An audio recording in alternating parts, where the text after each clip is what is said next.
বাজারে গেরুয়া আবিরের কৃত্রিম সংকট, চাঞ্চল্যকর দাবি রেখা পাত্রের।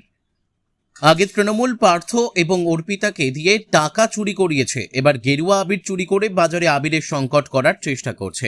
বসিরহাটের ভ্যাবলা পলিটেকনিক কলেজে গণনা কেন্দ্রে ঢোকার আগের মুহূর্তে তিনি বলেন, এখানে আমাদের যত এজেন্ট আছে সব বৈধ ভোটার, আর তৃণমূলের যত এজেন্ট আছে সব অবৈধ, সব ভাড়া করে নিয়ে আসা হয়েছে বাইরে থেকে। তারপর তিনি জানান, এবার কমল ফুটছে, গেরুয়া আবির উঠবে। এরপর আরও জানান, বাজারে গেরুয়া আবিরের সংকট করার চেষ্টা করা হয়েছে। নবান্ন আর কালীঘাটে গেরুয়া আবির পুরো ভর্তি করেছে। বসিরহাট থেকে প্রদীপ সরকারের রিপোর্ট, বিগ নিউজ বাংলা। আমরা 100% আশাবাদী।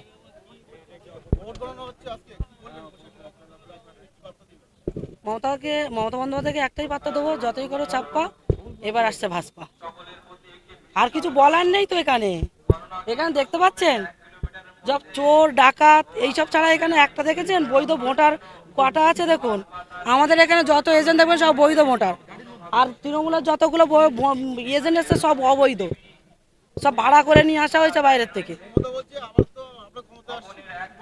মমতা বন্দ্যোপাধ্যায় তো ক্ষমতায় আসতো, তাহলে সেই 2011 যে লড়াইটা দিয়েছিল সেই লড়াই আবার পুনরায় 15 বছর পরে দিত না। সিঙ্গেল ফুল আসছে, কমল পদ্মফুল। ওই যে বললাম, যতই করুন চাপ্পা, এবার আসছে ভাজপা। মমতা বন্দ্যোপাধ্যায় যাচ্ছে। অবশ্যই গেরুয়া আবির উঠবে। গেরুয়া আবির পাওয়া যাচ্ছে না। আগে পার্থ আর অর্পিতাকে দিয়ে টাকা চুরি করা তো মমতা বন্দ্যোপাধ্যায়, আর এখন গেরুয়া আবির চুরি করাচ্ছে। নবান্নে আর কালীঘাটে গেরুয়া আবির পুরো ভর্তি করে ফেলেছে চুরি করে করে। বুঝতে পেরেছেন? তাই ওই তো বলছি, দিদি যতই আবির চুরি করুক, গেরুয়া আবির সবাই হিঙ্গলগঞ্জ বিধানসভায় উঠছে।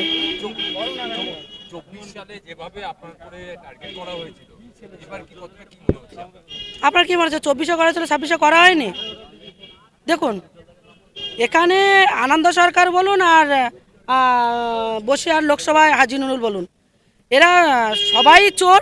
তাই এই চোরেরা যারা প্রকৃত লড়াই করে মাঠে থাকে, তাদের ওপরে তাদেরকে টার্গেট করেন। এটাই হচ্ছে তৃণমূলের কালচার। এই কালচার নিয়ে আমি দ্বিতীয় কোনো কথা বলতে চাই না, কথা বলবো গণনার শেষে। কে বলেছে? দেখুন, নির্বাচন কমিশনার কি করেছে আমি জানি না। আপনারা জানেন যে একজন ক্যামেরা অপারেটরকে আমি ধরেছিলাম, সে আনন্দ সরকারের চটি চাটা। সে ক্যামেরা চললে ক্যামেরা কেন লাল লাইট জ্বলবে? ক্যামেরা লাইন দেওয়া আছে, অথচ ক্যামেরা চলছে না। তা আমরা তো বলেছি যে 63 নম্বর বুথে ছাপ্পা হয়েছে, ওখানে মোড় লুট হয়েছে। ওখানে আনন্দ সরকার নিজে দাঁড়িয়ে থেকে ওখানে মোড় লুট করা হয়েছে, করিয়েছেন। বুথের ভিতরে কি হচ্ছে সিআরপিএফ এবং কেন্দ্র বাহিনী তো দেখছে না, বুথের বাইরে থাকে ওতেনারা। আর ইলেকশন কমিশনার, সেটা সময় কথা বলে আমরা তো 100% আশাবাদী হিঙ্গলগঞ্জ বিধানসভা থেকে আমরা জিতছি।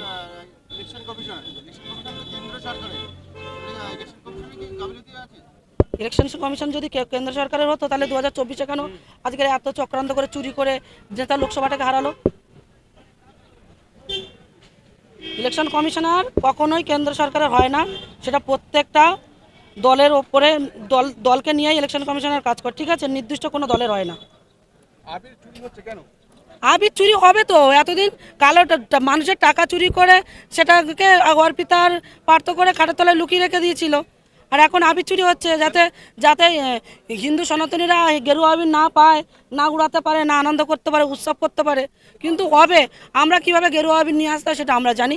আমরা গেরুয়া আবির এনে সবাইকে যখন বিজয় মিছিলে লাগাবো, তখনই মমতা বন্দ্যোপাধ্যায় ভয় পেয়ে যাবে যে ওই যে বললাম, যতই করুন হামলা, ক্ষমতায় আসছে ভাজপা। মমতা চুরি করলে তো অবশ্যই ক্ষমতা সংকট পড়বে। মমতা বন্দ্যোপাধ্যায় দেখেছেন আবির চুরি করে আবির চৌকি দেবে, না ওনার ওই ভবানীপুর আর নন্দীগ্রামে বুথগুলো চৌকি দেবে, ইভিএম চৌকি দেবে? মমতা বন্দ্যোপাধ্যায় বুঝতে পারছে না। মমতা বন্দ্যোপাধ্যায় দেখুন, ওনার হেলথের সমস্যা হচ্ছে, একটু ভালো ডাক্তার দেখাতে বলুন, সেটা ভালো হবে। কোনো সমস্যার সম্মুখীন না। এটা বার্তা সূর্যের আলোর মতো পরিষ্কার। যেমন সূর্য উঠেছে, সূর্যের ফোকাসই বলে দিচ্ছে যে পশ্চিমবাংলায় পরিবর্তন হচ্ছে, পরিবর্তন পশ্চিমবাংলায় এসে গেছে। তাতেই বড়বাজারের গেরুয়া আবিরের স্টক শেষ। মানুষ বুঝে গেছে যে এবার পরিবর্তন কেউ আটকাতে পারবে না।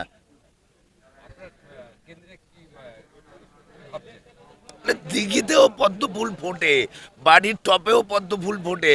এবার হাড়োয়া একটা বাড়ির টপ, হাড়োয়া এখন সবে পদ্মের কুড়ি শুরু হয়েছে, একটু বেলা বাড়তে দিন, তারপরে দেখবেন যে হাড়োয়াতেও পদ্ম ফুল ফুটেছে। বাড়ির টপেও পদ্ম চাষ করা যায়, হাড়োয়াটাও একটা বাড়ির টপ, এখানেও পদ্ম ফুলটা এমনভাবে ফুটবে সারা পশ্চিমবাংলায় পাপড়ি ছেয়ে যাবে। তখন বুঝে যাবে যে কমল খিলেগা ভাজপা আয়েগা, পশ্চিমবাংলায় বিজেপি আসছে, এসে গেছে। সারা রাজ্যে ফুটবে, হাড়োয়াটা একটা টপ, এটা চাষ করা হচ্ছে। এখানে সবে 20 থেকে আস্তে আস্তে এখন কুড়ি, একটু বেলা বাড়বে, আস্তে আস্তে একটা একটা করে পাপড়ি যেমন ছেয়ে যায়, তেমন আস্তে আস্তে সারা পশ্চিমবাংলায় পাপড়ি ছেয়ে যাবে, সারা পশ্চিমবাংলায় একটা বড় পদ্মের আকার নেবে। মমতা বন্দ্যোপাধ্যায় বলছেন যে পদ্মের চাষে জল পড়েনি ঠিক মতো, কি বলবেন? জল কোথায়, পদ্মের চাষ শুকনোতে স্থলপদ্মও হয়, এটা ওনার জানা নেই, কিন্তু ওনার ভাইপোর চোখের অবস্থা দেখেও এখন চলে গেছে বাইরে। এটা ভয়ের কারণ, ভয় তো বলে দিচ্ছে কাদের আছে। বিজেপি ভয় করে না, ছিল, আছে, থাকবে।